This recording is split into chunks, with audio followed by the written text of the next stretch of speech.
After I said stand, it remained standing. But since one of the two people was my boss, then we're going to let that slide. Next, AT&T. We want to thank all of our representatives from AT&T, the National Urban League, and affiliates across the country. Anheuser-Busch, which this gentleman refers to as ANWAC.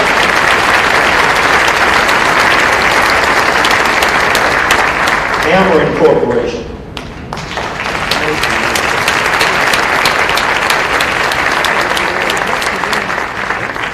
U.S. Bank.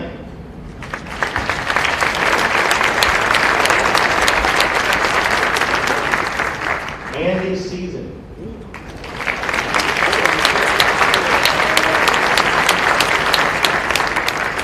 Schnutz Corporation.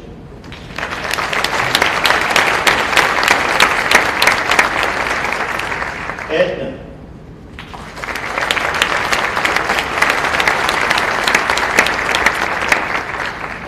Clayco.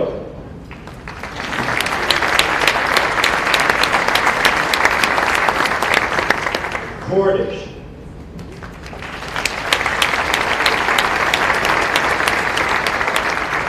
Don Foods.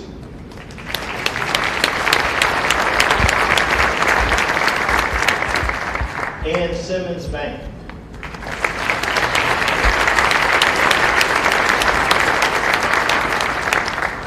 If there is anyone in the room that would like to be a sponsor that is not on this list, please stand and you can get your check at the door.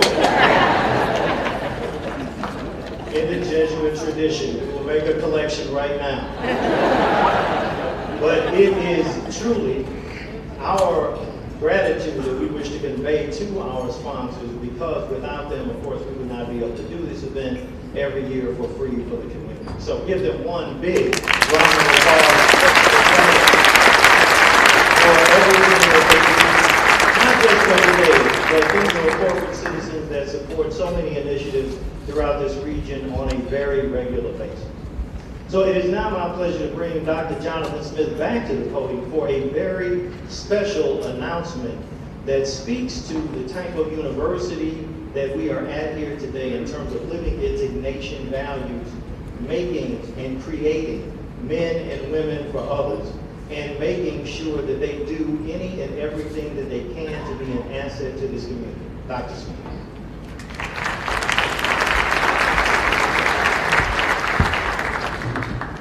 At this time, I'd like to invite my colleagues and friends, Dr. Kira Banks, Dr. Keon Gilbert, Dr. Amber Johnson, and Professor Rakaya Yerby to join me here.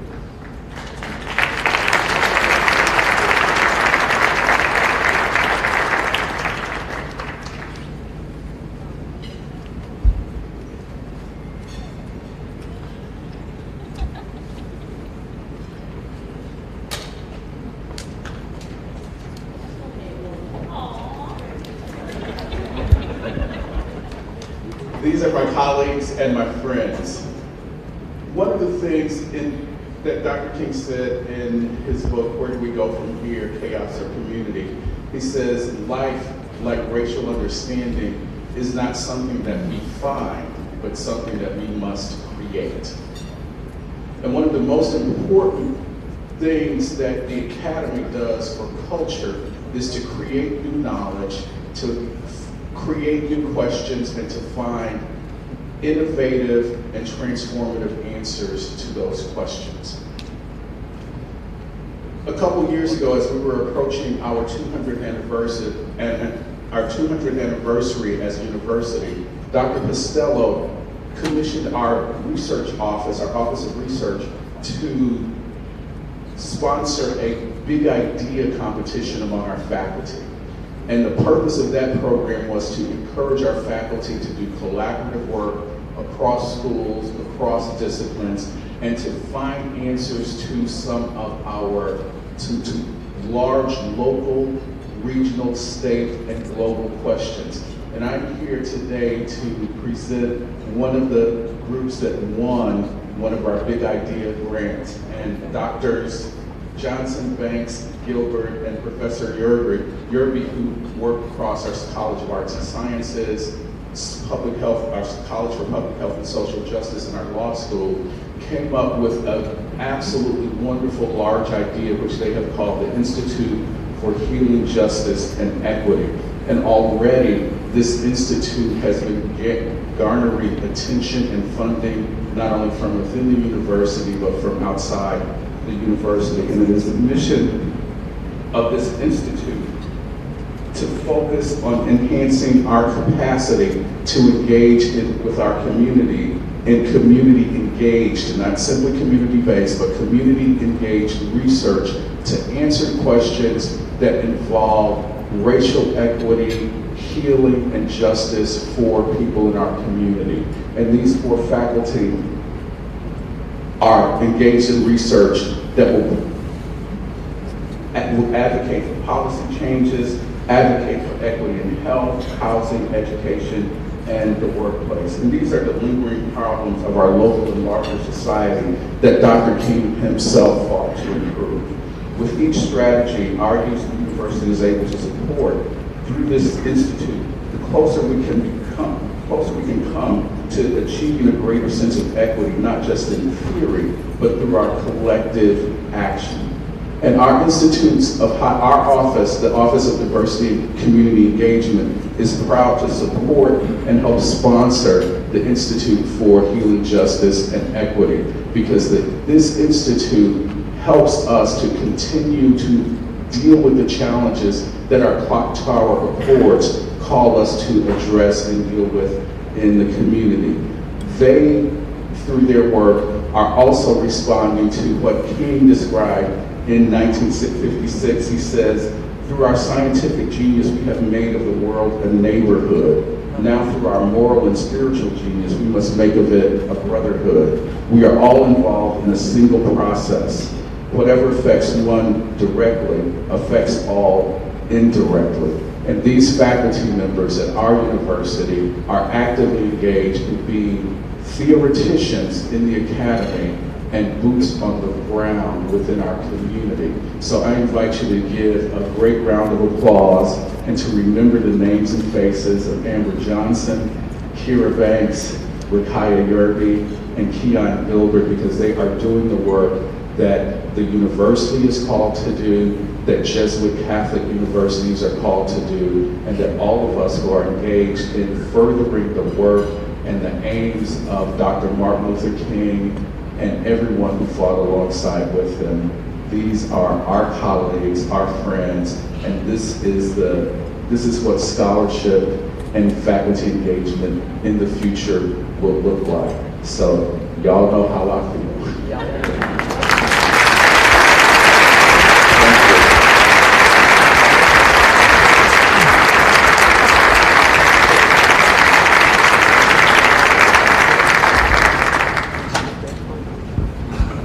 Institute for Healing, Justice, and Equity. Keep your eyes and ears open. Thank you. Thank you all. So as Jonathan just gave one example, today we want to talk about not just the life and legacy of Dr. King and pay tribute to his dream, but also talk about practical, real ways that each of us individually and collectively can be a part of the solution. Now I have a lot of old friends, some new friends, some co-workers, and family in this room, which makes me want to ask the question, how many of you would give me 33% of your paycheck this Friday? I see one hand.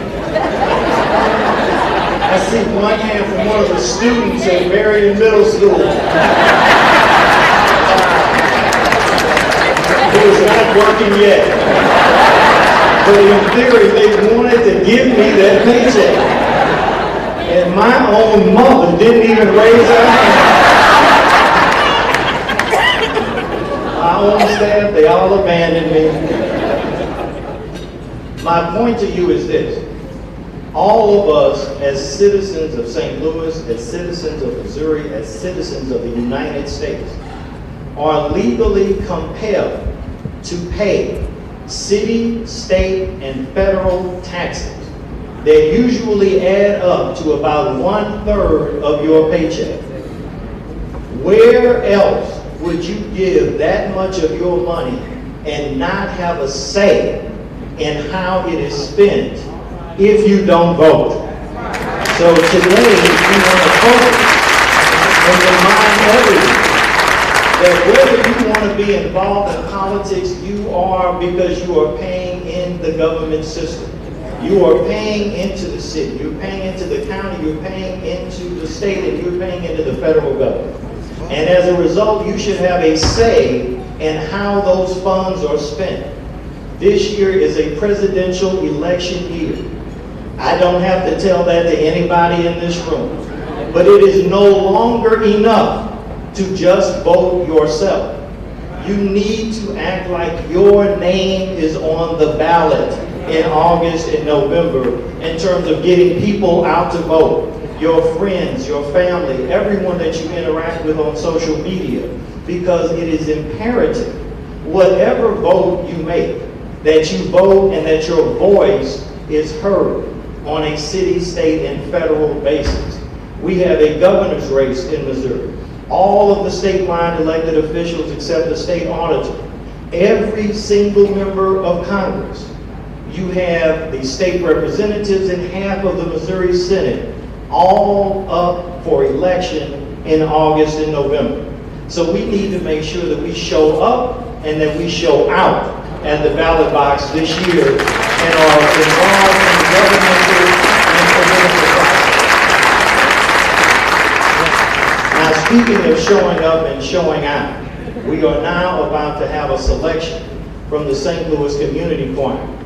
And they are some very astute people, because I actually offered them $1,000 if they would let me stand up here and lip sync with them and pretend that I was part of the St. Louis Community Choir, and they said even that would be too much. Lip syncing in silence would defame this organization that is doing so much to provide entertainment throughout the region.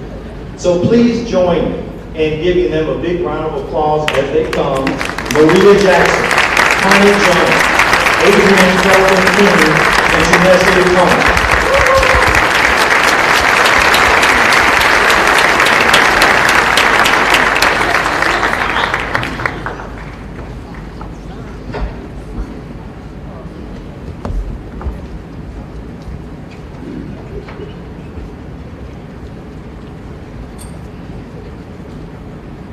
Lift every voice and sing till earth and heaven ring. Ring with the harmony of liberty. Let our rejoicing rise high as the lifting skies. Let it resound loud as the rolling sea. Sing a song full of the faith that the dark past has taught us. Sing a song full of the hope that the present has brought us. Facing the rising sun of a new day begun. Let us march on till victory is won. God of our weary years, God of our silent tears, thou who hast brought us thus far on the way, thou who hast by thy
birthday good? Yeah. Give us another round of applause. But you see, if Lacey and I had been up there, we would have turned that out.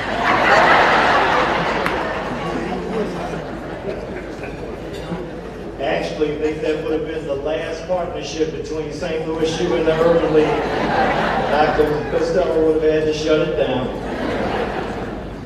As we get ready to begin our awards portion of today's program, I acknowledged the staff earlier, but I also want to acknowledge the members of the Board of Directors of the Urban League of Metropolitan St. Louis and ask them to stand under the leadership of our chairman, Keith Williamson.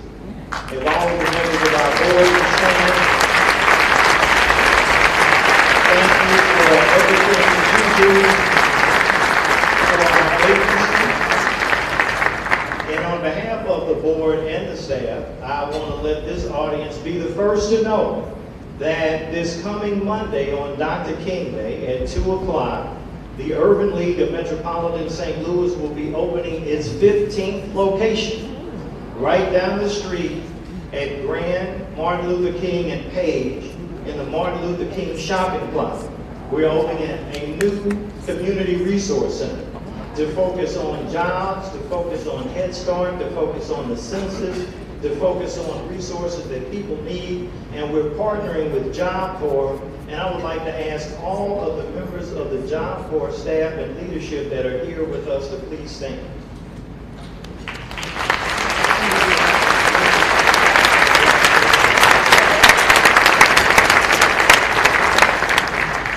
We are looking for new, exciting, innovative, and creative ways to continue to serve this community, make a difference, give back, and assist others.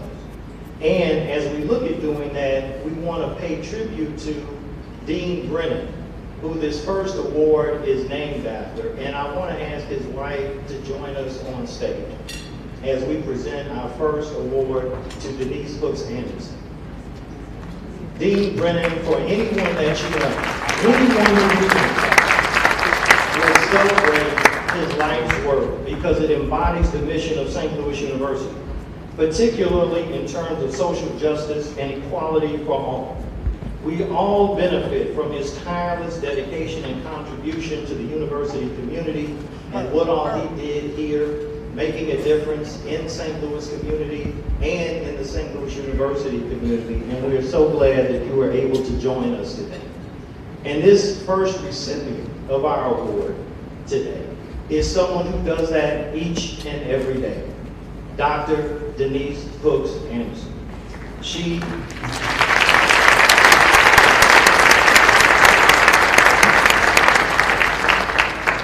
is an assistant professor in the Department of Family and Community Medicine at St. Louis University. She has clinical expertise in women's health, obesity, hypertension, and preventative medicine. In addition, Dr. Hooks Anderson currently serves as president of the board of directors of the American Heart Association in St. Louis. And she is also a frequent columnist in the St. Louis American for those of us who read her column on a very regular basis. She and her husband, who is in the audience as well, I'd like for him to stand. He just recently received another award and commendation for all of his community work from St. Louis University's neighbor, Harris Stowe. And we want to thank both of them, the family that has been so much to so many for so long at such a very young age. Yes. So we thank you both for your leadership, your commitment, and your willingness to continue to give back to the community. Dr. Denise Hooks Anderson.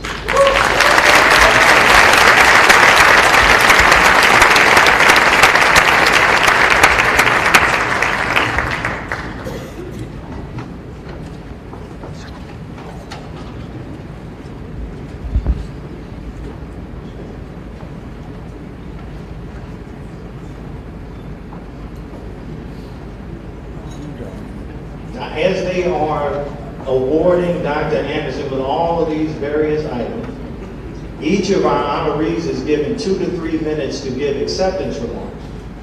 If they exceed those remarks, Jonathan and I will no longer have a job. and we will be applying for the Save Our Sons program.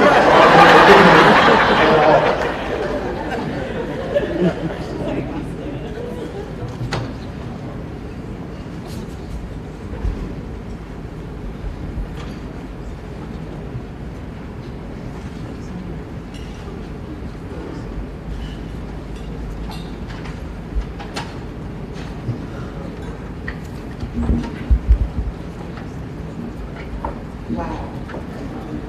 I am deeply, deeply honored to receive this award, to even be my name spoken in the same breath as the name of Dr. Martin Luther King Jr. is deeply humbling. I'm a little country girl born in Ashdown, Arkansas. My grandparents did not get the opportunity that I did to get a wonderful education. They didn't have the opportunity to have the type of health care that I currently have.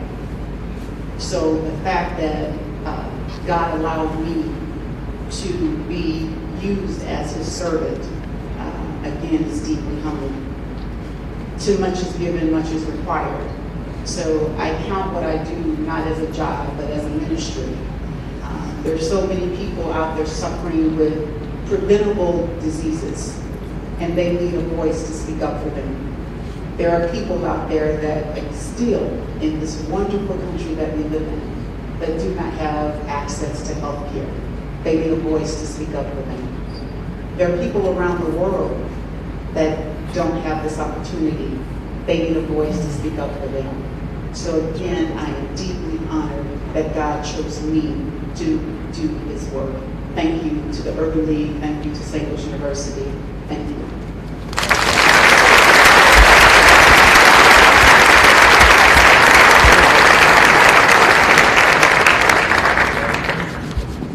Thank you so much. So 1 out of 5, Jonathan and I still have a job. This morning, we are proud to recognize Arches, the Area Resources for Community and Human Services, with the Organization of the Year Award. Accepting on behalf of Arches is its President and CEO, Wendell Kimbrough.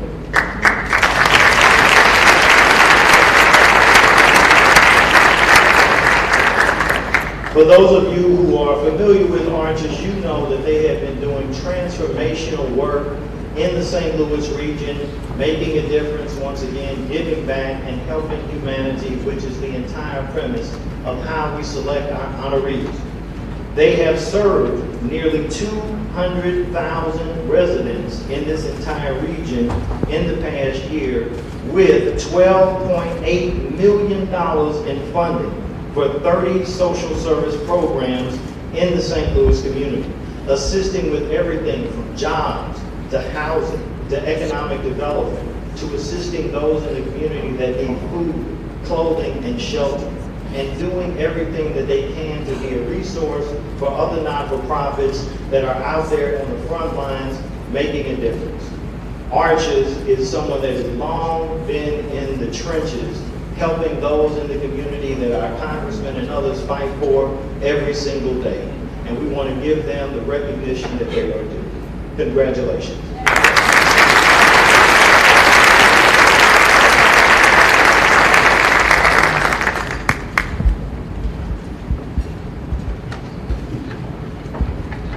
We will make sure that Mike keeps his job. On behalf of the Board of Directors of Arches, so wonderfully led by Sherry Wayner, it's my deepest appreciation that Arches is being honored for this award. I stand here, but the people at this table, I'd like to stand up because those are the people, my executive staff, that takes Wendell's crazy ideas and turns them into reality. We are proud that we are currently engaged in nearly a $6 million workforce development program targeting bringing the chronically unemployed back to work or to work for the first time. And many of the organizations that we work with are here today. The Urban League is a longtime partner, and we expect that we will continue to be a longtime partner Thank you, St. Louis University, for everything that you do, and you still have your job.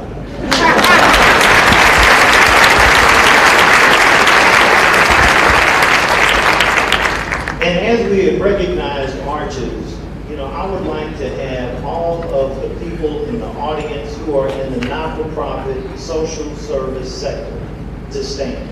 These are the true warriors that are out here every single day, making the difference, giving back, sacrificing time,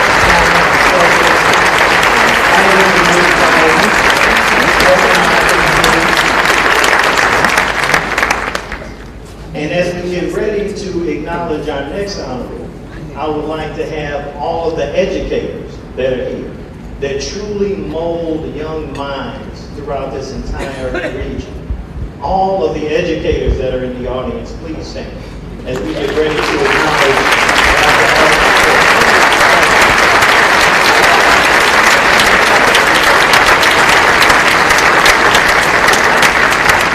We thank you for your service and your commitment to helping our young people have the best life that they can possibly live. Because if a person has a quality education, chances are they will never be a client of the earth.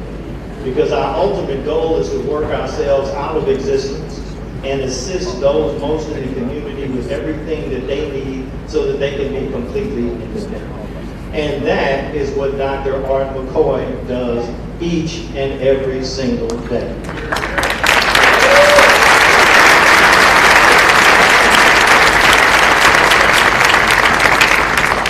He is a nationally recognized educator.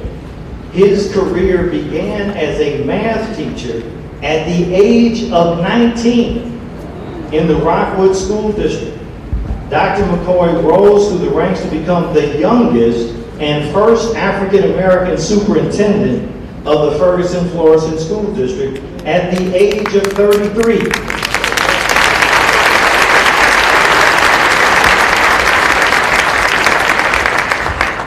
And he is currently the superintendent of the Jennings School District. Under his leadership, the Jennings School District and the senior high classes of 2017, 2018, and 2019 achieved 100% graduation.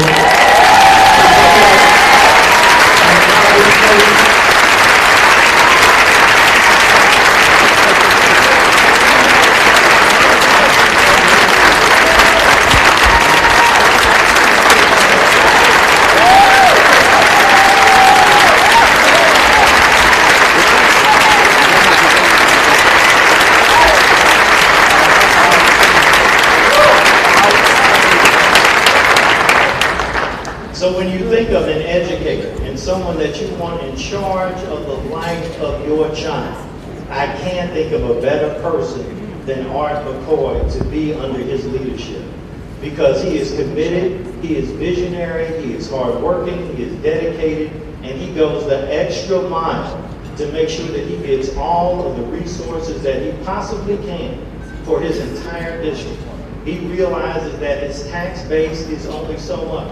So he takes his time. He takes his wife's time. He takes his parents' time. He takes his whole family's time to go out and raise money to try to add to the livelihood of the young people in his district. And we all owe him a debt of gratitude. Congratulations.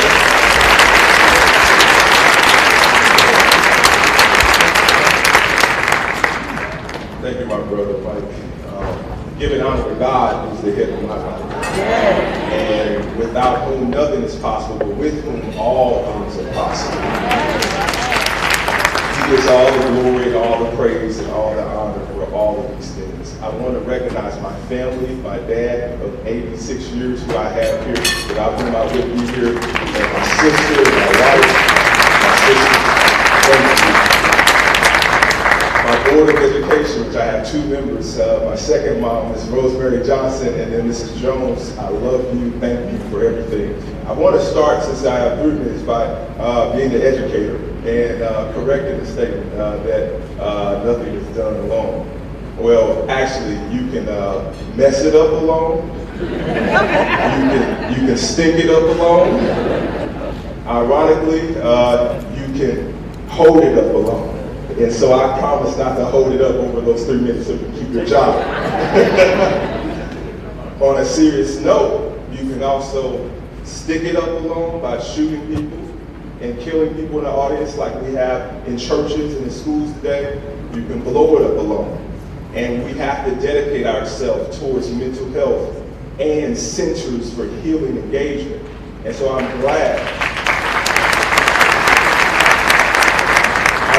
to see the leadership of my friend, President Costello, and the institution that my friend here gave honor to, the Institute of Healing, Justice, and More. Because we need centers for healing engagement. Our population has been 98% African American. And in a summer where we lost 23 young people from June to September, we had 0 losses of life in Jennings for my entire time there from shooting violence. But it's because of being centers for healing engagement. That means we have 2 therapists per school, 2 hospitals per school district. We have hope houses instead of frat houses, like our college here, and I almost created 3 because Mike gave us another house. I said, I can't take it yet, Mike, but ultimately, if you don't have a place to live, a parent, food over your head, we got it. But then I look at Whitney Young, who's standing and pictured behind Mike, and that's what motivates me to raise about $2 million in private funding every year so that every student not just graduates on time, but gets a paid internship, making at places like Clayco and Deep House $20 to $25 an hour.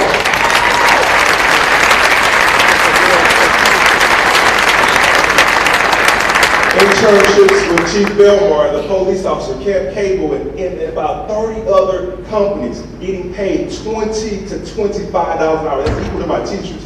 When kids see that they can earn that much, they don't even have to think about a gun. They're saying, hey, just put me in, coach, because I'm willing, I'm able, and I'm ready. So thank you for looking at that vision. We're going to fight this war with students, and we're going to win this war. Thank you.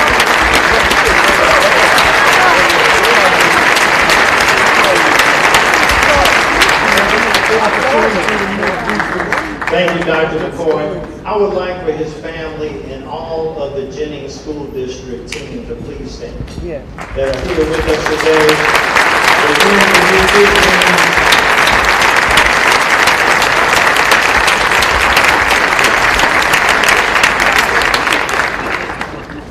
As we get ready to honor our next honoree, who is the Dean of the Democratic Delegation to Congress here in the state of Missouri. I would like to ask all of our elected officials, appointed officials, and law enforcement that are here today to please stand so that we can recognize you and thank you for your service.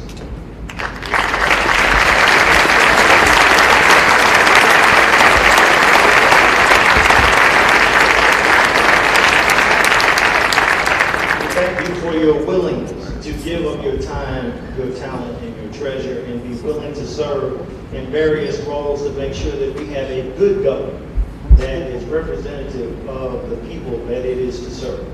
And as I mentioned, we wanted to acknowledge not just elected and appointed officials, but also law enforcement. And I want to recognize and thank Chief Belmar for being here, along with Sergeant Granda from the Communications Department of the St. Louis County Police Department. Thank you for being here.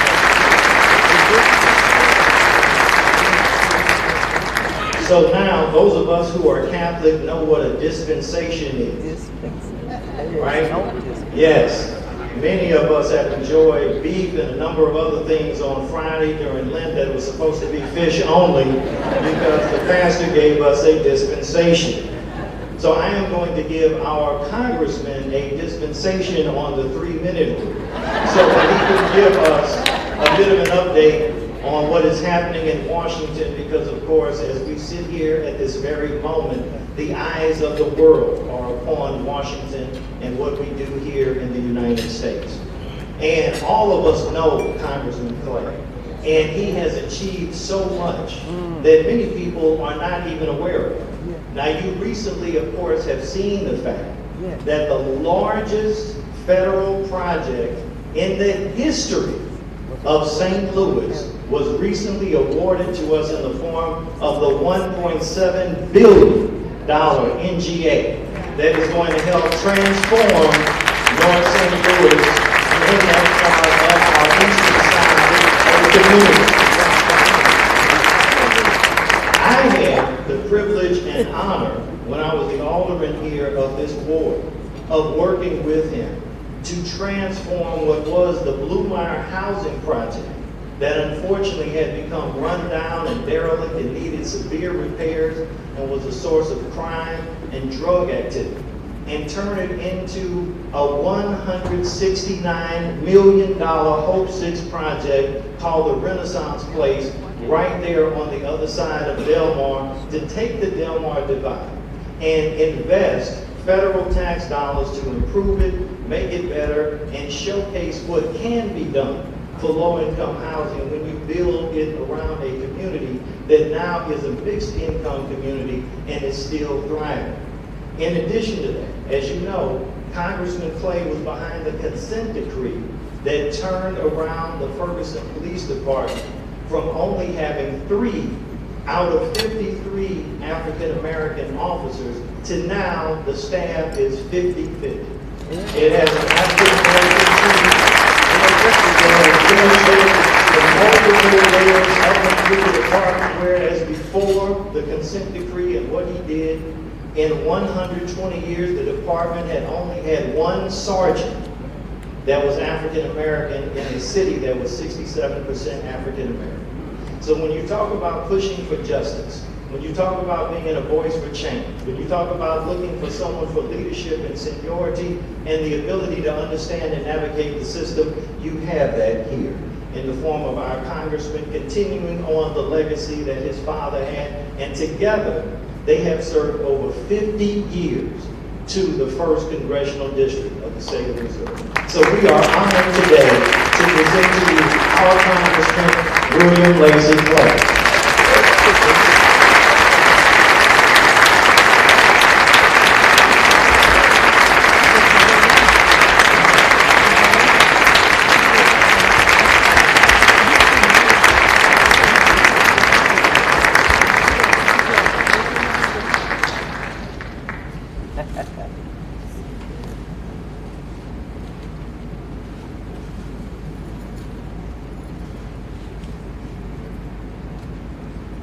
Thank you.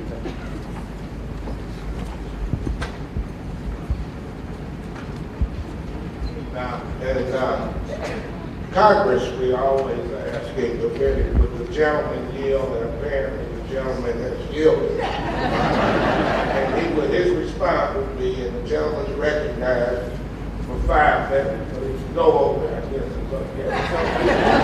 Right, good morning, thank you. Especially my friend Mike McMillan for that kind introduction. And thank you for your exceptional leadership.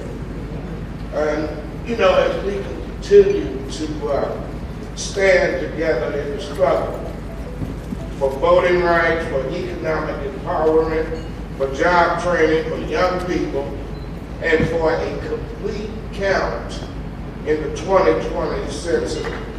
Thank you for all that you have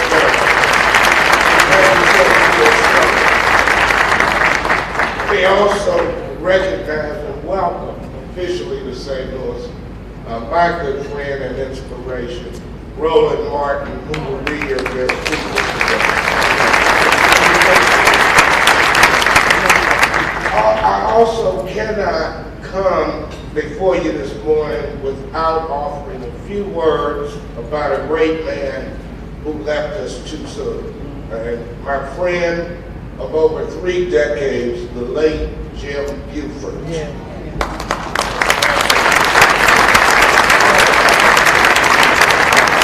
Jim was truly a transformative leader, not just for the Urban League of Metropolitan St. Louis, but for our community. Jim Buford was that kind of a man. His decency, honesty, and unyielding devotion to the cause of equality opened the doors of the powerful and inspired the hearts of everyone he touched. And he was truly a friend to me. And I want to assure you that we will guard his legacy by advancing the work that he devoted his life to. Let me also say that this is such a wonderful award, and I'm deeply humbled to receive it. Not just as a milestone for me, but because it tells me that Dr. King's spirit and legacy are still full of power and active in the daily life of our nation. And his words are as true today as they were more than 50 years ago.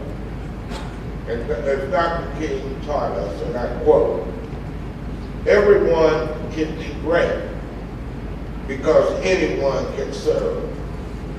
You don't have to have a college degree to serve. You don't have to make your subject and verb agree to serve. You don't have to know about Plato and Aristotle to serve. You don't have to know Einstein's theory of relativity to serve, and you don't have to know the second theory of thermodynamics and physics to serve. You only need a heart full of grace and a soul generated by love."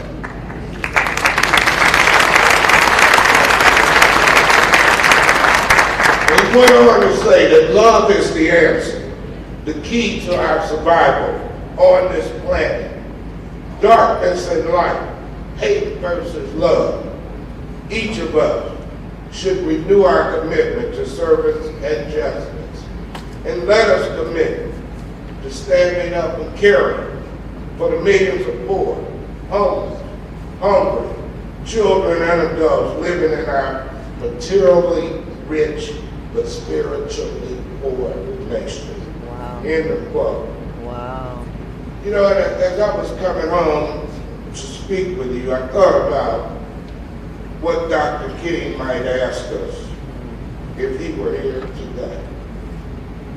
I think he would wonder how it was possible for the leader of the free world to offer safe haven and comfort, to hate and then shamelessly benefit from those who seek to divide us.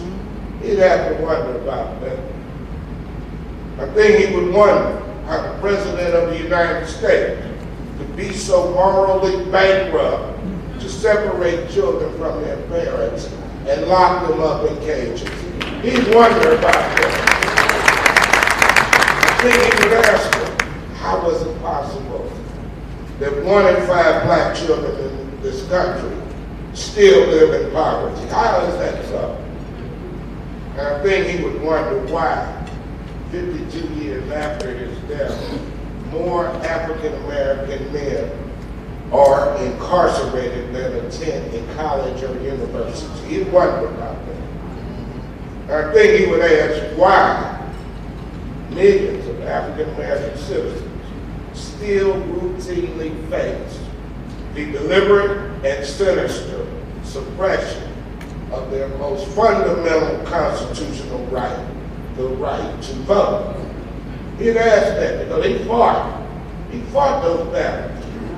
He got us the Voting Rights Act of 1965, along with John Lewis, my colleague who were praying for me. And most importantly, I think Dr. King would wonder why the leader of the free world is so eager to embrace a new and tragic war based on a lie. Not in response to an imminent threat to national security, but as a media diversion from the constitutional consequences of his own lawlessness and misdeeds. You know, last week I stood on the House floor to co-sponsor and support a war power resolution stating that the president has no legal authority to launch offensive military operations against Iran without seeking authorization from Congress.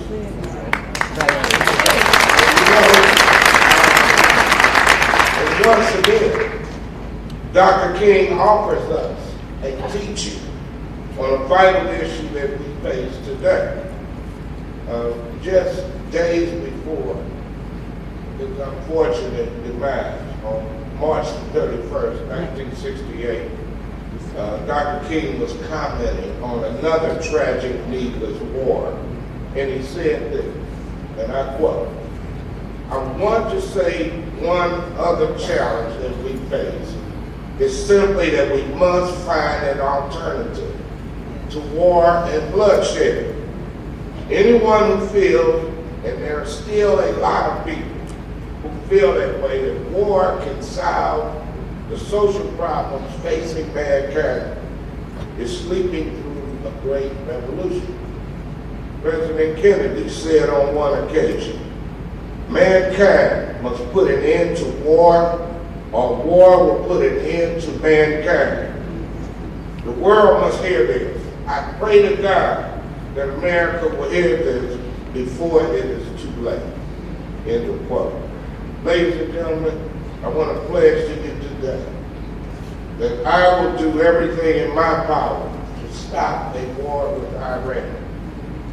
And instead, I'll be pleased and proud to stand with the Urban League as we take up the fight to save our sons, strengthen our neighborhoods, save the census, and safeguard our precious right to vote. Yes. Thank you again.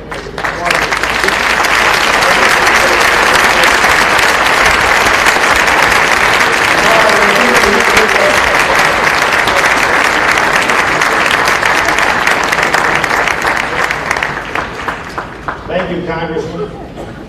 Please give him another round of applause for his lifetime of service.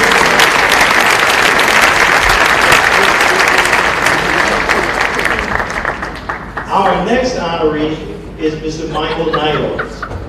He will be receiving the first ever Whitney M. Young Humanitarian Award from the Urban League of Metropolitan St. Louis and St. Louis University. And he is receiving this award for his visionary leadership of Centene Corporation, his charitable and civic involvement, but most importantly, it is his personal commitment to making St. Louis the absolute best region that it can possibly be. Many of you know the success story of Centene, that in 1996 it was a $40 million corporation.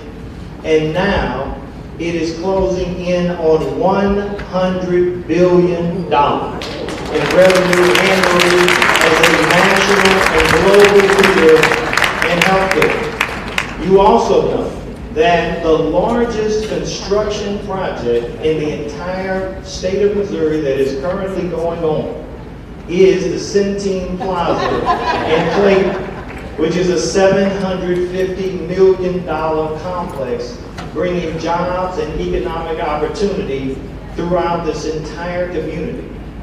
But personally, Mr. Knight probably laughed because we like to get big awards at the Urban League in St. Louis University. Luckily, he has enough space that he can put this up in the new plaza. But I would like to speak to what I know personally. When Ferguson happened, that was a change moment for St. Louis, whether you wanted it to be or not.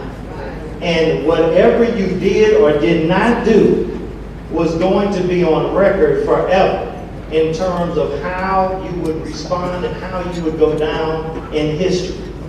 And out of this whole region, there was only one corporation that said, we will take and invest $30 million and build a new center in Ferguson with a very high percentage of African American and women-owned companies to build this center.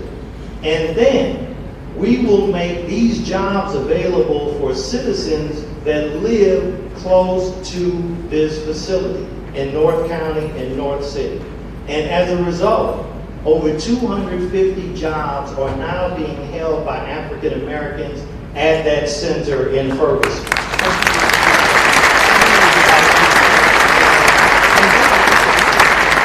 But he did not stop there. You have also read about the fact that there is a partnership between People's Health Center and Centene and Schnooks to provide health care there in the community of Ferguson at the Schnooks. And then in addition to that, as we at the Urban League took possession of the burned down Quick Trip that was burned the day after Michael Brown died, we had to do a capital campaign to build a new facility. And when I met with Mr. Neidorff and we looked at all of the numbers and we looked at everything and I explained it to him, he said to me, the capital campaign is over. Centene will finish paying for this center for you. And that is exactly what we did. And so now, you have a $5 billion facility between the in-kind donated land remediation and the construction, where over 80% of the contracts for that building went to African Americans. And then after that, Mr. Neidorff, in his role as National Urban League Chair, for the first time in the history of St. Louis, the chairman of the National Urban League Board of Trustees was from St. Louis. And he said, St. Louis is a much better region than what was shown to the nation and the world from August through November of 2014. So I will co-chair with David Stewart, bringing the National Urban League Convention here to St. Louis in 2017. And he said, we are going to make it the biggest and the best National Urban League Convention that we have ever had. And that is exactly what we did. It was the largest convention that the National Urban League has had. But his civic and charitable leadership goes far beyond just the Urban League movement and affiliates across this country, and helps so many people that he will never meet or never see because of his charitable commitment of giving back, making sure that those that are most in need have every resource that they can. So on behalf of the Urban League and St. Louis University, we are eternally grateful to you. It is now my pleasure, though, to add another piece to this, which is I have a letter from our National Urban League President and CEO, Mark Morial. He said, when President Bill Clinton signed the legislation that designated Martin Luther King Jr. Day a National Day of Service, he said the new law represented a challenge for those who are still barred from the American dream, and for those who worry that their children will have less of it than they had. Few have risen to that challenge as passionately and as effectively as my dear friend, Michael Neidorff. During his term as chair of the National Urban League Board of Trustees, he guided our movement through a time of great transition in our nation. His steady leadership, his deep expertise, and his unwavering commitment to economic justice and equality of opportunity have been invaluable in raising the Urban League movement to new and greater heights. Dr. King said everyone can be great because everyone can serve. And if service equals greatness, then we can confidently say Michael Neidorff is one of the greatest. Congratulations, Mr. Neidorff, and thank you.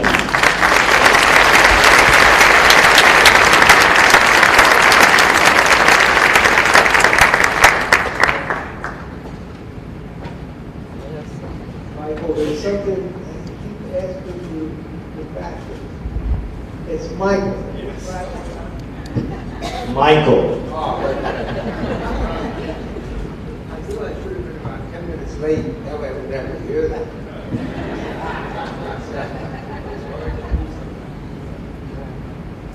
To our distinguished guests and leaders of the Urban League, the pleasure of our St. Louis University. Good morning. Noemi and I are deeply honored to accept the Whitney and manager. We like to extend our thanks to the Urban League and St. Louis University for this humble recognition, along with the sense of colleagues, friends, my son here. Your support is a continued source of strength. Louis and I often say, we're St. Louisans by choice. We didn't go to high school. When I accepted the position as president and chief executive officer of what was then Physicians Health Benefit in St. Louis in 1985, our family faced a move to an unfamiliar city. Little did we know that this unfamiliar city would so strongly welcome and support us. Louis and I were acquainted with the St. Louis Symphony, and a neighbor mentioned that the city had a wonderful zoo, but we were unaware of the city's many treasures and the many treasured institutions that existed. Throughout the region, we realized that we could not succeed if some segments of our population move ahead while other segments fall behind. With so many shared opportunities and shared challenges, we are intentional about where we devote our time and resources. We are continually inspired to support community partners that bring the arts, education, and health and social services to every population, regardless of barriers that may exist. It has been a privilege to work with the Urban League of Metropolitan St. Louis and St. Louis University towards building a stronger, more economically viable and healthier community across our region. This past Saturday, St. Louis gathered to say farewell to Jimmy. Jim's 28 years of leadership and commitment created one of the most successful Urban League chapters in the country.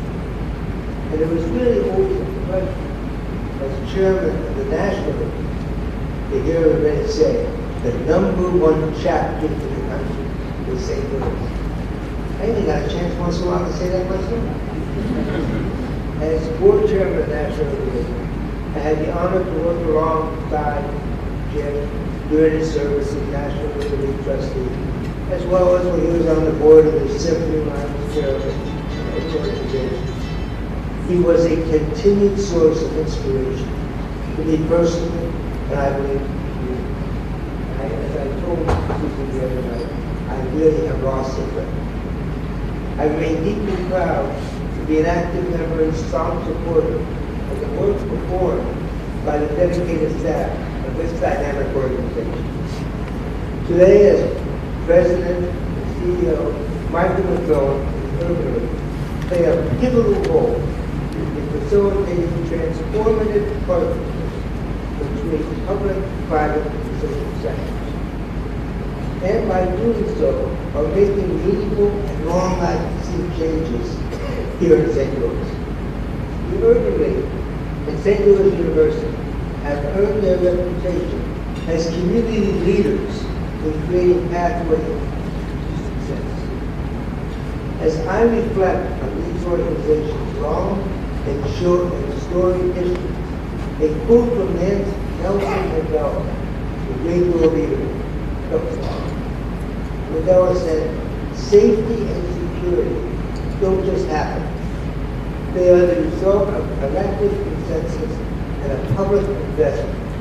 We owe our children, the most vulnerable citizens in our society, a life free of violence and fear." Some of you may have heard me say this before. I would like St. Louis to be an example for all cities across the U.S. on how to address these active violence, as well as fight the poverty and the challenges of equality, education, and different opportunities. As a business person in St. Louis, I firmly believe that business must partner with local organizations to transform the community where we live and work. We must respond with our best solution to I'm also very proud that there's a small group of us working very hard on the public system. And glad some of you know. There's so many look back at the policies that have touched our hearts, but we know there's still so much to be done. I challenge all of you to continue imagining new and better solutions to the task set ahead. An award of this caliber presents a natural opportunity to acknowledge past success. But Amy and I choose not to spend our time thinking about any legacy. We measure our success in terms of what we can do today and how we can get back in the community now and in the years to come. That said, today is the time to celebrate. Tomorrow we will continue to tackle the issues that confront our friends and neighbors across the country. We must be diligent and we must be resourceful. If we are successful, our communities and our families benefit, our children benefit, and we can create a stronger America for generations. There is no organization better suited to bridge the gap from where we are today to where we want to in these communities. In honor of Martin Luther King, I would like to close with one of my favorite quotes. Injustice anywhere is a threat to justice everywhere. We are caught in an inescapable network of trust, tied to a single thought destiny. Whatever affects one affects all indirectly. Let us continue to unify and amplify the voices. Thank you for your time.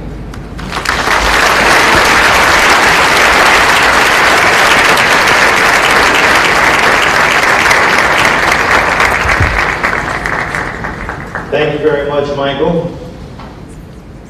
Please give all of our honorees a big round of applause and thanks for their service and their commitment to celebrate.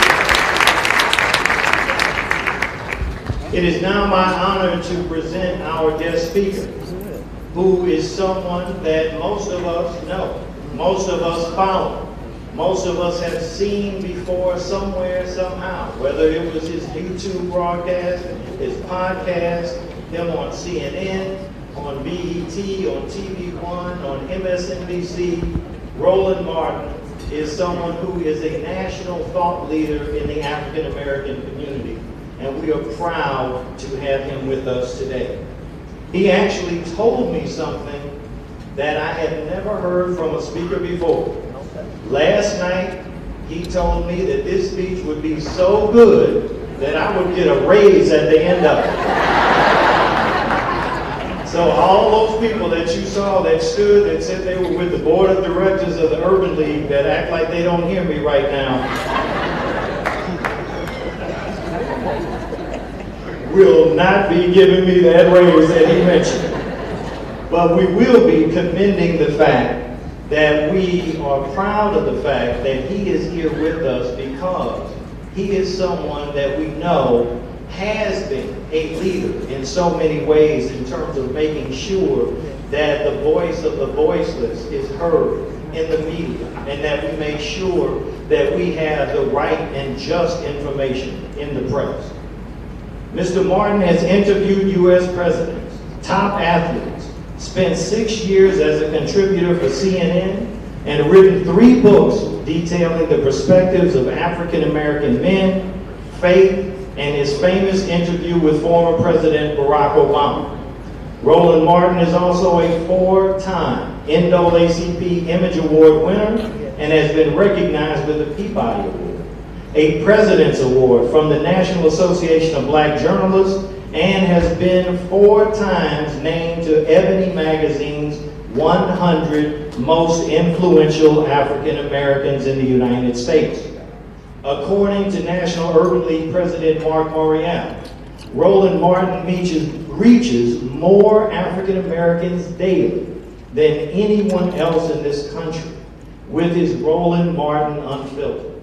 Over the past year, Martin's streaming platform has had over 100 million views and 435 million minutes consumed across the social media networks of Facebook, Instagram, Twitter, and YouTube. Ladies and gentlemen, please stand to your feet and give Roland Martin the St. Louis welcome that he deserves.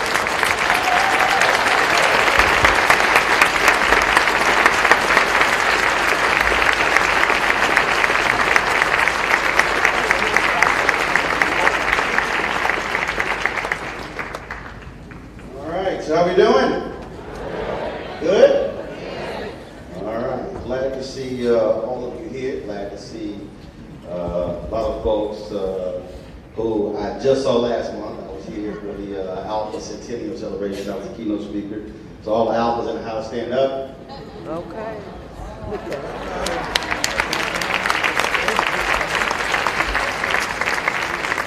If you couldn't get in the Alpha and you get to be in some other fraternity, you don't get a shout out. Sorry. You will give the Zetas a shout out. They finally got to the Centennial Club, so congratulations on being in the Centennial Club to the Zetas. Alpha, we've been there a while. Okay, all right. We were the first. All right. Again, so we want to thank the Urban League of St. Louis. We want to thank, of course, St. Louis University. I want to thank all of you here, the folks who made this possible. I don't take it lightly whenever I'm asked to speak, especially when it comes to various MLK events. Glad to see my New Orleans homegirl, Erica, who was 17. You can tell you've been in the Midwest, you're losing all your color. Right. You know, New Orleans, you with the sun down there. She walked up to me, I was like, who you? Michael used to be my color, but he's been in St. Louis so long, he don't change colors. I lived in Chicago for 6 years, so trust me, I know what the cold will do. I had to leave. I was like, my goodness, my parents will be able to recognize me. It's good to be here, and I do want to share a few words.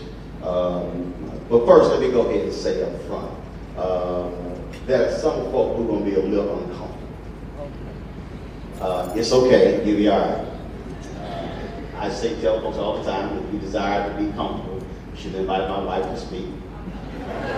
She's an ordained minister. She can pray with you, lay hands on you, make you feel good. God has given her this wonderful, comforting spirit. He didn't give that to me. God gave me the spirit of discomfort. My job is to make folk uncomfortable. You watch me on television, the people I'm debating are often uncomfortable. Some folk don't come back because they're uncomfortable. But the reality is that's also the kind of person Reverend Dr. Martin Luther King Jr. was. See, I think what has happened is we have made a grave mistake in this country in that what we have done is we have completely stripped Dr. King of who he was and his radical nature. And we have created this civil rights, I often say this civil rights mascot or civil rights bobblehead, where we pull out every single year and say, oh my goodness, he loved everybody, he wanted everybody to get along, and everything is all well. You got folks who are Republicans and Democrats and others who post images of Dr. King on their Instagram pages and on Twitter. They talk about how they were so inspired by him.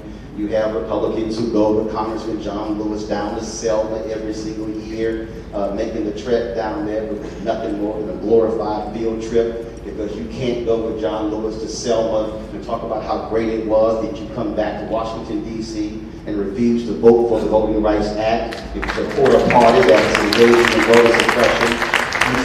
So excuse me on these days where I get a little tired of those of us who use these events as Negro check-off events. See, the reason I'm saying all of that is because the fundamental problem that we have is we have reduced Dr. King to 2 speeches. It is as if he gave the I Have a Dream speech on August 28, 1963, and then on April 3rd, 1968, he gave his mountaintop speech And it is as if he did nothing else between those 5 years and nothing else prior to the March on Washington. And that is a disgrace when we do that, because what we have done is strip the radical nature of who he was and what he was fighting for. This is someone who was fighting for not just civil rights, but the economic freedom of African Americans. And if we remove that from who he was, we have removed the essence of who he was.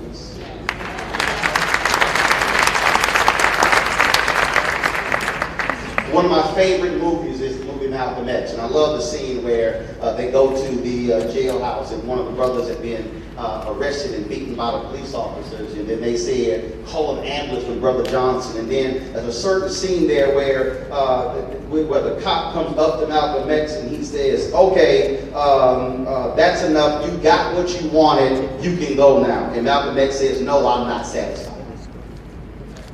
Now see, typically on this day, we'll hear excerpts of Dr. King's speeches, and what will happen is folks will actually play the Have a Dream speech, and they'll only play the bottom portion. But see, the problem with you playing the bottom portion of that speech, that is a sense being in church only listening to the hoop, and you ignore the scripture at the top. See, you can't get to the I have a dream part unless you deal with the hard stuff he talked about before, when he talked about the economic injustice in this country, when he talked about what was happening in this country. He literally says in that speech, why the Negro? He said, quote, there are those who are asking the devotees of civil rights, when will you be satisfied? He says in the very speech, we can never be satisfied as long as the Negro is the victim of the unspeakable horrors of police brutality. See, you will not hear commentators on CNN or MSNBC or Fox News or ABC or CBS or NBC, when we talk about this very speech, talk about him discussing police brutality. Just like on days like this, we will not confront the reality of what's happening in this country right now, when we have police departments in this country who are filled with individuals who have racist intent, who have posted such messages on Facebook, who have shown who they are, who are abusing people, but then somehow we are unwilling to challenge them by saying, well, that's only a few bad apples. Well, guess what? If I add the bad apples in St. Louis and Chicago, as well as in Houston and Dallas and Philadelphia and New Orleans and Los Angeles and New York and across the country, there's a whole bunch of damn bad apples that got this cross out.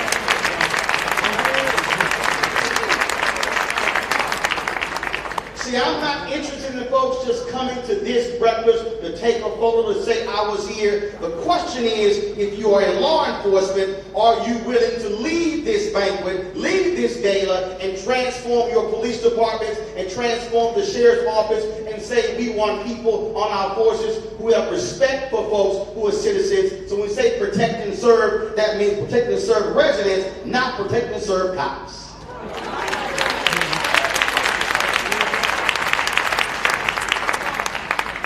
See, the same goes when all of a sudden you let the black district attorney in this city and all the folks who are working for the department say, well, we're going to join the police union. Yeah, trust me, I follow what's happening. When you have a man, Lamar Johnson, who is sitting in a prison, and you have a DA who said he is innocent, yet you have the Attorney General of this state fighting a sister to release that brother, there should be folks in St. Louis marching the same way they're marching in Hong Kong, saying if one black man is in jail who is innocent, that means all of us should care enough to stand up and say something. What is happening to Kim Gardner and Wesley Bell here is happening to Marilyn Mosby in Baltimore, and Aramis Ayala in Florida, and Kim Foxx in Chicago. You had the President of the United States and his Attorney General literally put a bullseye on the back of progressive black and white district attorneys by saying they are going to be the reason why crime increases. When the Attorney General in Pennsylvania is targeting Larry Krasner because he dared to come in and be a progressive district attorney. We're seeing this happen, so all of a sudden, with our power and our votes, we're putting folks in the DA's office who have compassion for people, who are not putting people in jail, who have weed offenses, because when you got largely white America making billions off weed, you still should not have people in prison who are put in prison because of killing their life.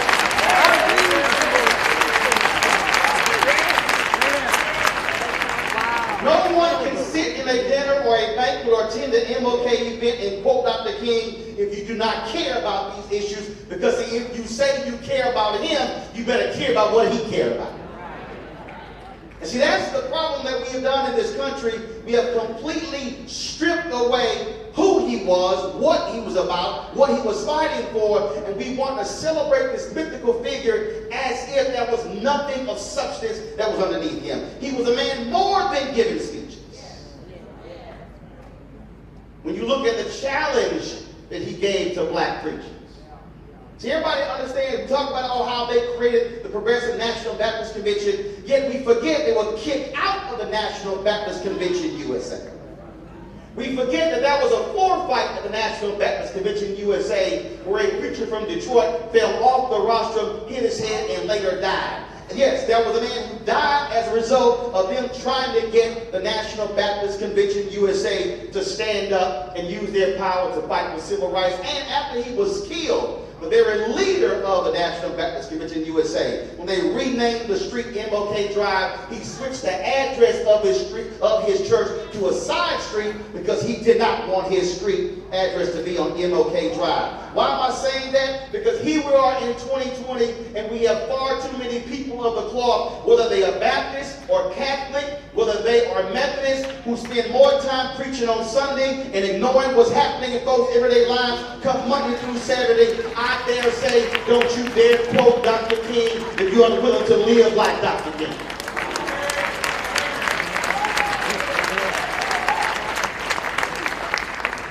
Far too many of us are walking around living this wonderful, happy existence where there are other people who truly are suffering. Reverend Dr. William Barber and others, repairs of the breach, are leading the Poor People's Campaign. And they've been going all around the country for the last several years, mobilizing poor white people and black people and Latinos, and they've been going to Idaho and Kansas, the hills in North Carolina, in West Virginia. The folks have been disenfranchised, challenging political candidates to also stand up. And too many people have been unwilling to deal with that, confront that. But see, again, you cannot talk about Dr. King and divorce the Poor People's Campaign, which is what he was working on and fighting for when he was assassinated in Memphis. You cannot ignore the fact that when he was killed fighting for sanitation workers. 1,100 black men who went on strike in February of 1968. It was Dr. James Lawson who called him to Memphis to stay with those sanitation workers. He was a man who was killed fighting for people who picked up trash. Yet in cities all across the country, too many of us are ignoring people who either pick up trash or who are living in trash. Too many of us, when it comes to public policy, are more inclined to give tax breaks to rich corporations as opposed to say, how are you helping those who are in need? That has to be something that we have to confront as a country. So it's not important for us to solely talk about how great he was and have events and praise his name if we don't have the same fervor when it comes to what were the issues he was talking about. This is someone who was unwilling just to play games. 1967, he writes his book, Chaos of Community. Where do we go from here? Worst selling book out of the books he wrote. In fact, the book was not even published until 10 years after when it came out, but after he was assassinated, it was not published for another 10 years. Yet if anyone has actually read that book, every person in here, I would dare say, if you have a library at your home, that should be one of the 5 books that is on your shelf. Because he lays out in this book exactly what we have dealt with as a nation since the assassination to present day.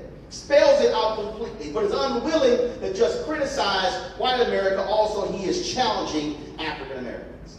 He said it didn't cost America much to allow us to be able to go to hotels. It didn't cost America much to allow us to be able to swim in swimming pools. But the question is, will America now write that much larger check to right the wrongs of the past? That was what he actually said. You don't believe me? Fine, get your own copy and you can read it for yourself. See, that's the king we don't want to deal with. That's the king that we don't want to actually hear from. This is someone who said, quote, the practical cost of change for the nation up to this point has been cheap. The limited reforms have been obtained at bargain rates. There are no expenses and no taxes are required for Negroes to share lunch counters, libraries, parks, hotels, and other facilities with whites. Even the psychological adjustment is far from formidable. Having exaggerated the emotional difficulties for decades when demands for new conduct became inescapable, white Southerners may have trembled under the strain, but they did not collapse. He then says, even the more significant changes involved in voter registration required neither large monetary nor psychological sacrifice. Spectacular and turbulent events that dramatized the demand created an erroneous impression that a heavy burden was involved. Quote, the real cost lies ahead. The stiffening of white resistance is a recognition of that fact. The discount education given Negroes will in the future have to be purchased at full price if quality education is to be realized. Jobs are harder and costlier to create than voting rolls. The eradication of slums housing millions is complex far beyond integrating buses and lunch counters. Here is King talking in 1967 about what we're still dealing with today in 2020, when we have an unequal education system, when we saw African Americans begin to rise in cities, whites begin to flee, white flight took place, resources with them, and we're still contending with a property tax base that's based upon where you live and the cost of those homes, and also based upon how much resources are going to those schools. Yet we have folks who say, no, but we're all equal, we're all on the same page.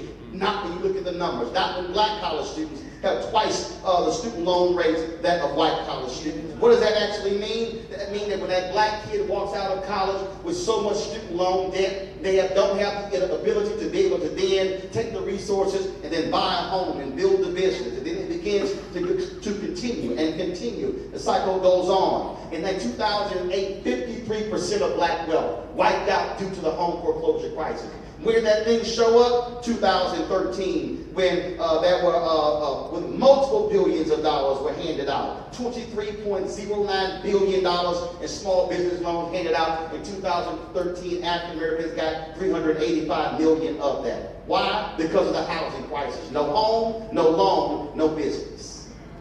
And so now you're in a situation where we are 24 years away from America becoming a nation majority people of color.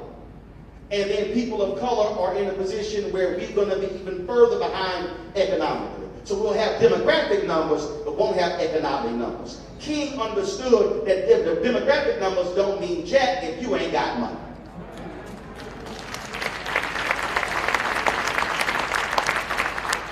So the challenge is not for us to have wonderful events and corporations buying tables. No, the challenge is whether or not you will have corporations in 2020 who are going to understand that there must be economic inclusion. There must be economic freedom. How are we creating and building more businesses and allowing them to be able to sustain themselves and be able to hire people? That is the real question. When you have 2.6 million black-owned businesses in the United States and 2.5 million only have one employee doing an average revenue of $54,000, that is fundamentally a problem.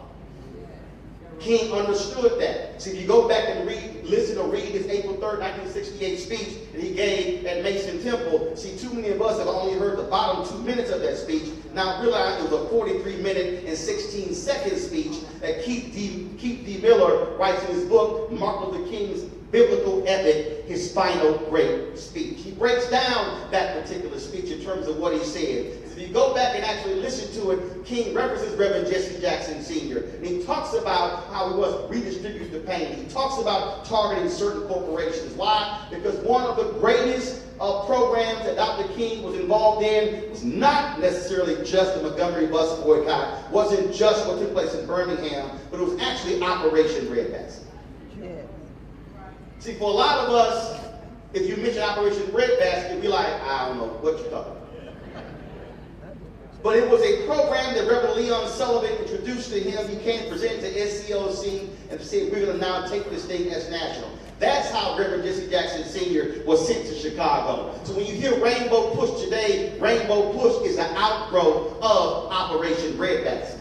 That's how they use the power of churches and the pulpits to push corporations not just to hire black people, not only in senior management jobs, but also to put money in black-owned banks. See, Dr. King understood you can't just say, give somebody a job if you also can't be able to fund your own institutions. And so when they met with the corporations, they met with them and they challenged them on your numbers. They began to do MOUs with them. They began to say, no, we must be much bigger and broader than this. And so you listen to his speech in the 67 he gave in August to SCLC, talking about the campaigns, how they challenged seal test milk, how they challenged the companies in Cleveland. That's how they were able to achieve the economic gains because of Operation Breadbasket. And of course, Martin Depp was one of the pastors in Chicago, has a phenomenal book on that, and it's called Operation Breadbasket, an untold story of civil rights in Chicago, 1966 to 1971. And in this book, Depp tells this wonderful story. When the SCLC could not meet their payroll, and Dr. King said to Reverend Jackson, you know what, we need to go meet with some folks in Chicago to see if we can get a loan from one of the black banks. And so he came to Chicago, and Reverend Jackson said, well, Doc, before we go to the bank, we need to go to this house and meet with some brothers. And King was very impatient. No, Jesse, we don't need to do this. No, Doc, trust me. So they walk into this house in Chicago. There are about 9 or 10 black businessmen. And as they greet each other, they shake hands and all those different things, they hand Dr. King an envelope. And in that envelope was in excess of $50,000 that took care of the payroll of SCLC and beyond. Dr. King began to cry at that very moment. No, don't clap yet, because here's the piece. What if it was not for Operation Breadbasket, those black-owned businesses could not have gotten their products on the store shelves in Chicago. It wasn't for those black-owned businesses for Operation Breadbasket, they could not have been able to have the loans, the dollars placed in their banks to then be able to hand out loans. So really what those black-owned businesses was doing, they were actually investing back into the movement that created the riches for them. And let me bring this thing to present day. And some of y'all sitting in this room, you are beneficiaries of the Urban League. Some of y'all sitting in this room, you are beneficiaries of the NAACP. Some of you in this room have businesses, and you have benefited from black folks. The question is, what is your return on investment? Are you giving a check back? Are you being able to deliver back? See, I went to Operation Rainbow Push when I was in Chicago. I saw John Rogers showing up every Saturday with his check, Ariel Capital Management, because he understood he had to give back. Too many of us today have benefited from the work of the elders, and too many of us have not given a check back. If you are going to benefit from a movement, damn it, you better fund the movement in return.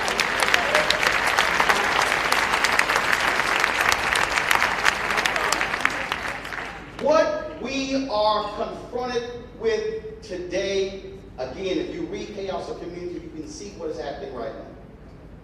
People keep asking me all the time, I go around the country, they say, well, how in the world did we get Trump? I said, clearly you have not paid any attention to American history.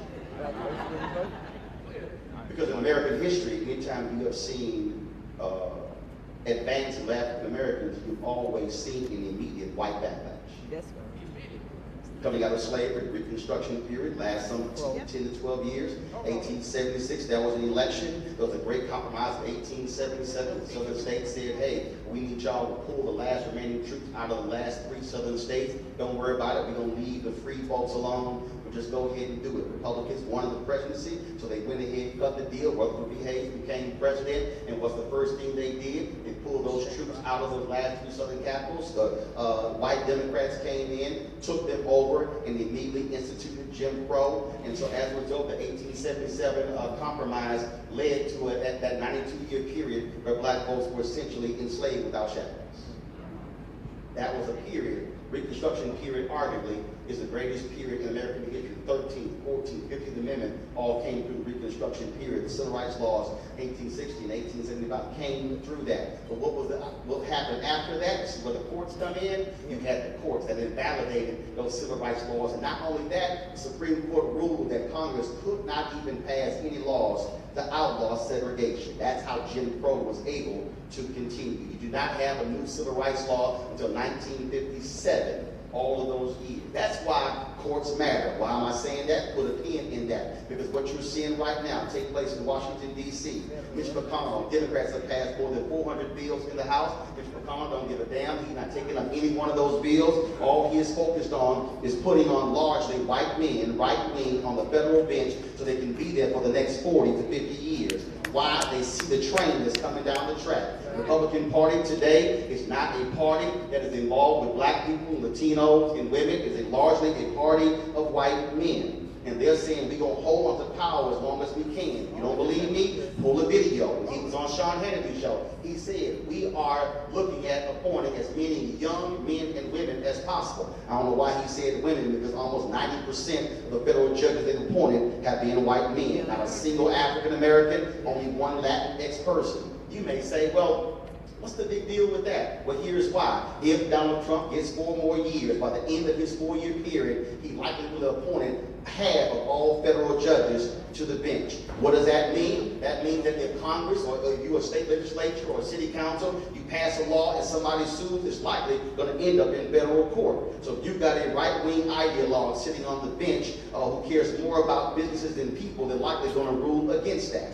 And so what does that mean when it comes to environmental protection, civil rights protections? This week, right now, they're moving on some of the most anti-civil rights federal judges you have seen in American history. I sure wish Senator Tim Scott would wake the hell up and stand up and call this party out and say we cannot confirm some of these people. But that is exactly what is happening. And so when you vote in November, do understand, if you don't vote and you sit at home, what is happening is you are ensuring those type of judges are on the bench. And again, you might look at me and say, well, yeah, what's the real deal? The real deal is this here. Supreme Court ruled Brown versus Board of Education. There also was Brown 2, but it was the lower courts that actually enforced all those civil rights laws. Injunctions were created out of the civil rights movement. In Louisiana, they would pass a law, put in segregation. NAACP would go to the courts that afternoon to get an injunction and validate the law. The next day, the legislature would pass another law. They would go right back to court, get an injunction, and validate that law. Conservatives in this country have been angry because of the 64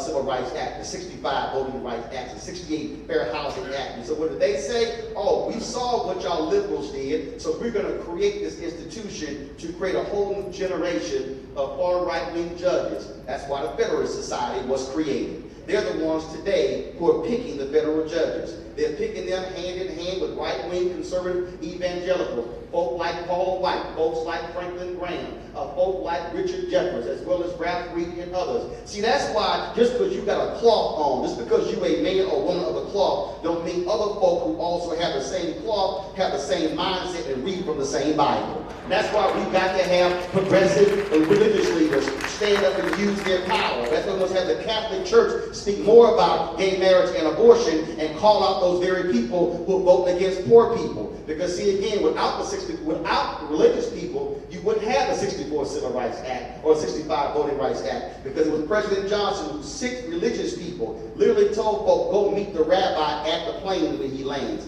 Go meet your pastors. What I'm saying is that what we have to recognize is that you have a political party in this country. Let me be real clear. I ain't Democrat, ain't Republican, I'm black. But what I do understand, I understand which party does not want me to vote. I do understand which party is putting in place voter suppression. I understand which party is opposing civil rights. And so what you have happening in this country is a party that loves to sit here and post photos of Dr. King, but literally vote against everything that he was talking about. And too many of us are quiet. Too many of us don't want to challenge our kinfolk when we're at certain places. Too many of us want to go to Thanksgiving dinner and Christmas dinner and graduation and say, I don't want no drama. I don't want to get into any arguments. No, I'm sorry. Sometimes we got to have some difficult conversations with some people. And so we need white folks talking to white folks. We need black folks talking to black folks. On the job as well. They say, yeah, I know we say, well, no, I don't want to make somebody uncomfortable. But when you have folks who literally are trying to change the course of this nation, and we see what is happening, it requires people today to rise up and do more than just send out a damn tweet.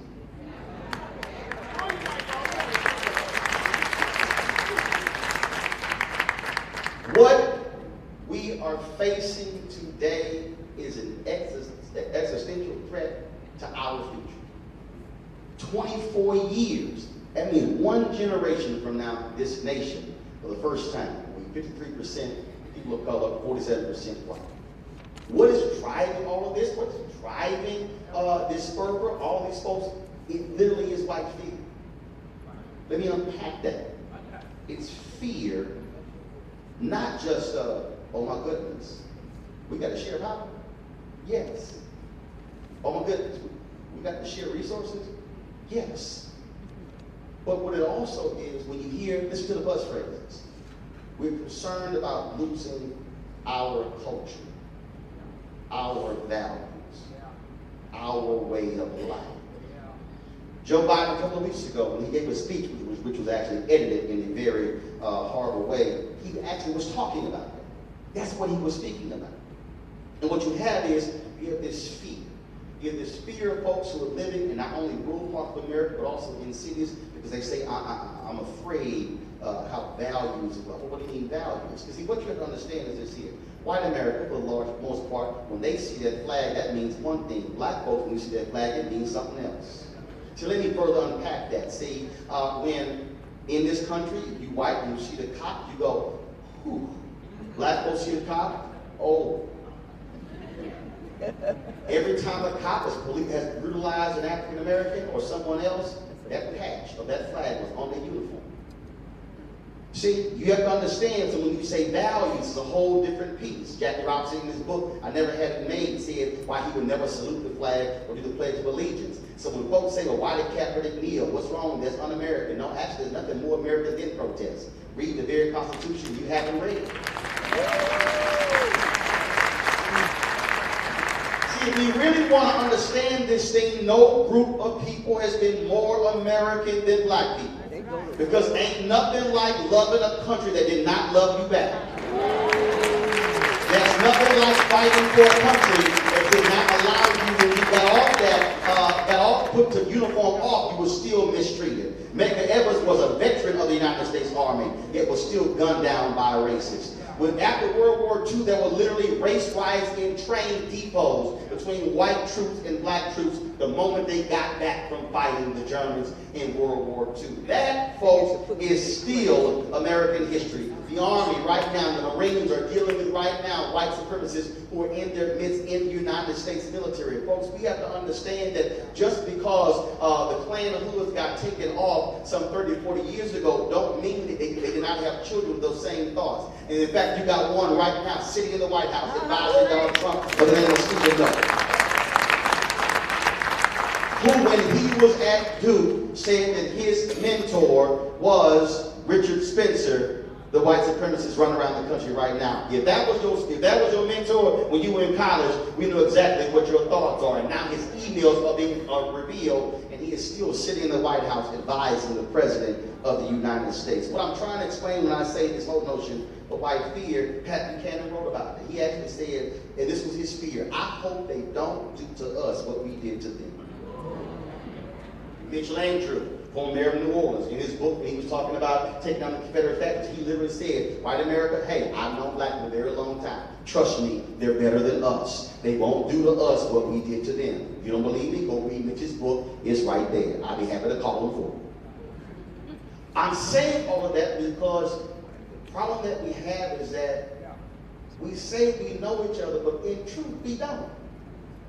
We're not actually having real substantive conversations that are interracial conversations. Reverend Jim Wallace discusses this all the time. He always says, who do you invite to dinner? Who comes to your house?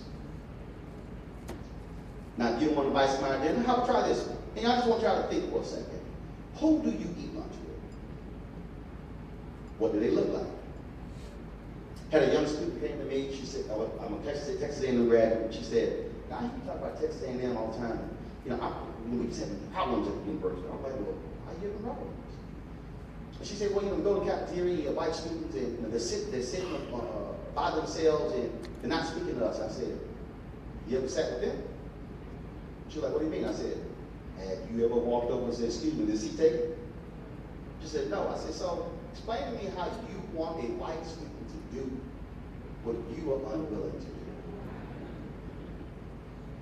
So you actually sit right here, right now, and I want you to think, I want you to actually think, how often are you engaged in conversation with somebody of an opposite race that's in voluntary situations? What does that mean? Where you work is not a voluntary situation. You have no control over who's sitting right next to you. Where you, this university, you don't have any control. So if you work there, you walk in. I'm talking about voluntary situations. When you go to lunch, that's voluntary. Who you invite to your house, that's voluntary. Who you allow to play with your kids, that's voluntary.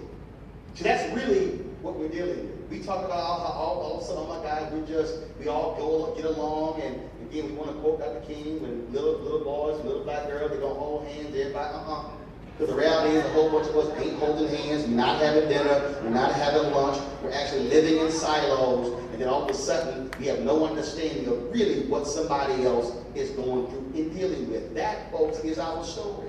King lays it out in Chaos of Community, where he says that white America really does not have an understanding of the pain that black folks endured, which is why you see polling today where you have upwards of 30-35% of white Americans who say that discrimination against white is just as bad as it is against black. Yet I tell you what, if you were in a front of a room of white people and said, how many of y'all would love to be black in America? Jane Elliott tried that, and you saw how many hands went up. Chris Rock said it. He said, ain't a white man in America will trade places with me, and I'm rich. We see that, but we really don't quite understand that. We have to confront this whole idea of white fear, because that is what's driving this whole immigration debate. Because now you have upwards of 17 states in America where the annual white death rate is higher than the white birth rate.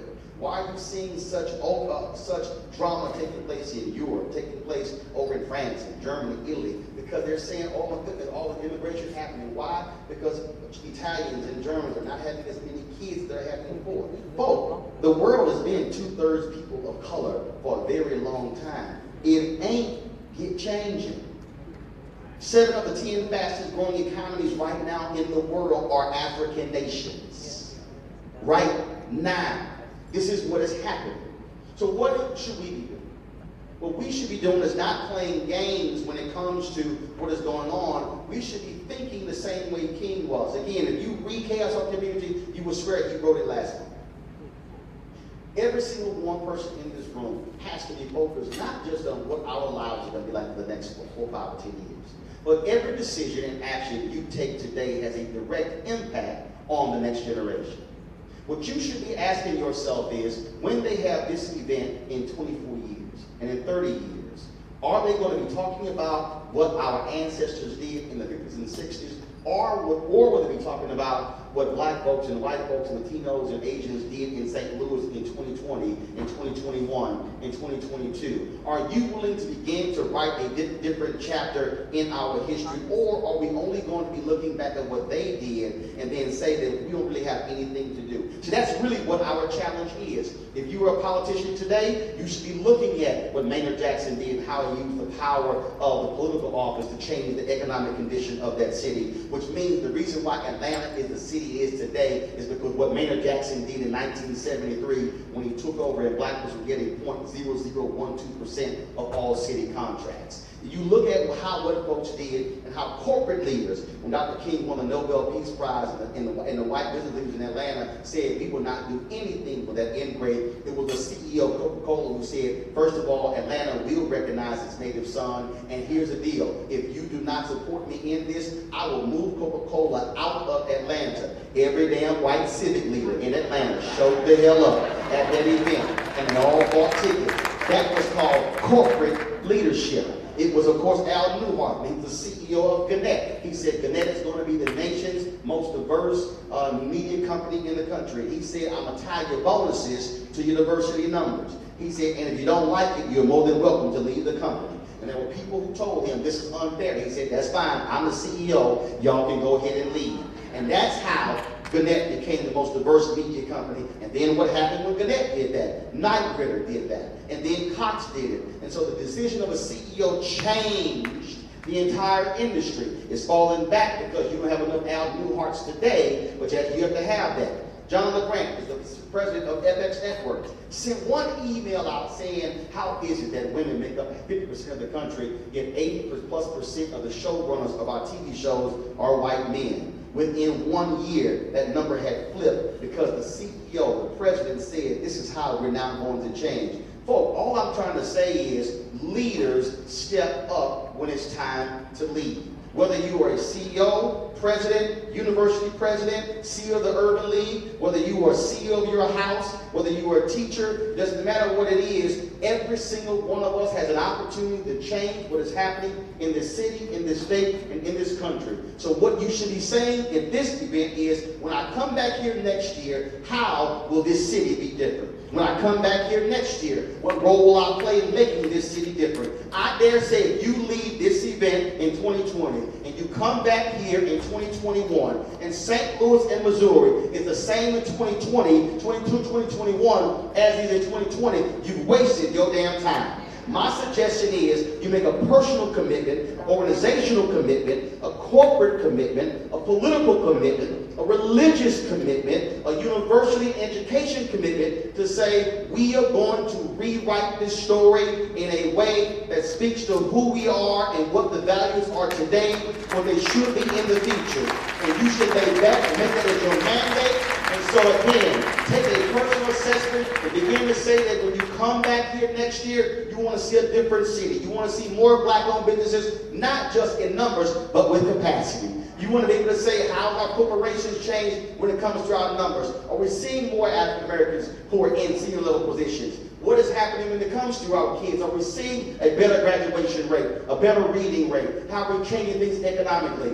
We have the potential to be able to change if only the people are willing to change. I'll close this way. It's too many folk who spend their time talking about what the church isn't doing, what the church isn't doing. But guess what? Whenever they say that, they're really talking about the pastor. But if anybody understands church, the church is actually made up of a body of people. The reality is this here, when Nehemiah was distressed and went to look at the wall, he surveyed the whole wall and then said, here's the action plan. Went to the people, and you got to believe me, go to Nehemiah chapter 2, 3, or 4, and it says it right there. The people said, let us rebuild. And then what began to happen? They began to build. And there were haters who were saying, oh, y'all can't rebuild a wall. Nehemiah said, ignore the haters, just keep doing your work. And then they kept building. And all of a sudden, they began to make some progress. They made the progress, and then what happened? Folks said, oh my goodness, the haters said they're making progress, so we got to stop them in rebuilding. Nehemiah said, don't worry about it. Keep building with one hand. Keep your one hand on your build with one hand. Keep a weapon in your other hand. What I'm trying to tell you is, y'all gonna have some haters in St. Louis. Y'all gonna have some folk who look like you hating on you. Y'all gonna have some people who are saying you can't rebuild because it wasn't done before. All you gotta say is keep building. But the last part is this here, which is the most powerful part of that whole Nehemiah. When they list all of the names of the people who were building, the beauty of that, they said, these folks built this portion of the gate, and this portion of the wall, this portion of the wall. Now, understand that. What does that actually mean? What it means is you cannot be one person and you are spending all your time worrying about what's happening in Oakland. You got to build St. Louis. Not only that, even within St. Louis, there's only a portion of the wall that you can build. So if you are in education, build in education. If you're in media, build in media. If you're in healthcare, build in healthcare. If you're in any area, just rebuild the portion of your wall. You rebuild your part, they rebuild their part, they rebuild their part, they rebuild their part. That's how the wall gets built. You have the opportunity, the potential, the power, the dynamic attitude, the resources to do it. The question is, do you have the intestinal fortitude and the commitment to actually do it? There are more people who are sitting in this room in any room where they began something in the civil rights movement. The power is sitting in this room. You ain't got to call a meeting. You don't have to call anybody to come into this meeting. All you got to do is follow your modern day Nehemiahs who've surveyed the land, who've given you the action plan, who've laid out what needs to happen, how you can rebuild. I'm going to say this, as I mentioned the Zetas out there as well. And I'll go ahead and be like a preacher, say one more point. Go back and read out the King's book. He said there are 4 institutions that are primarily responsible who can rebuild the black community. He said the church, the black press, professional organizations, as as well as fraternities and sororities. Professional organizations, he meant the National Urban League, NAACP. He was saying that too many of us are caught up in our own little internal drama and not reaching out to people. He said the black press, you gotta be more militant. He said fraternities and sororities, you got people to do more than be cared about just your own stuff. I dare say this here to my black Greeks in the Divine Nine. There's no way in the world any politician in this city, when they see black and gold coming, they should not begin to shudder. Yeah. They should not. When they see pink and green coming, they should be able to say, oh, that comes the women in pink and green. When they see women in red and white, they should be able to say, okay, that comes on Delta. What I'm trying to say is, we got collective power, but the question is, how many of us are using it? I'm not interested in us walking around talking about how great we are. If there are black folks and people in this city who have no idea when they see black and gold what that even means. I'm talking about how we use collective power to be able to change. We have the capacity to do it. We have the ability to do it. The question is, do you have the heart to do it? Do you have the courage to do it? And if you actually say you respect Dr. King, and you believe in Dr. King, and you believe in what he was all about, then you better show it. Not by attending this event, not by sponsoring this event, but by doing the work. Now the question is, are you going to take your Louboutins and your St. John's and all your great clothes off, or are you going to put some overalls on, because damn it, it's time to get to work. All right.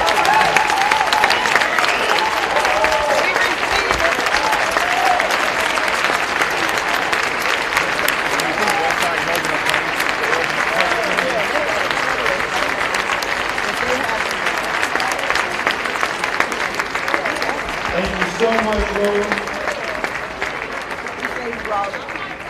It is our pleasure now to present you with our Dr. King Award for a lifetime of service in giving back and transforming communities and challenging all of us to make the difference that Dr. King would want us to make. So on behalf of St. Louis University and the Urban League, we are proud to present you with this Lifetime Achievement Award. Give him another round of applause.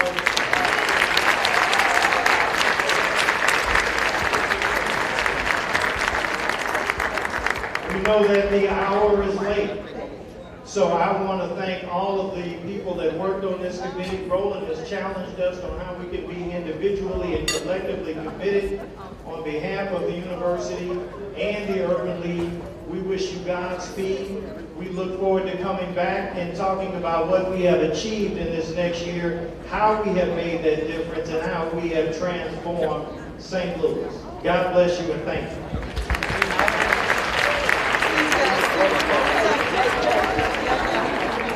And we got a meeting coming up on Tuesday.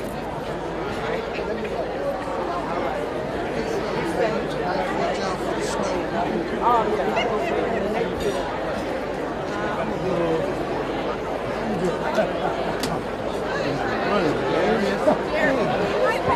You got this on my desk, like, yeah. You know, it's at 9 o'clock. You can make it through.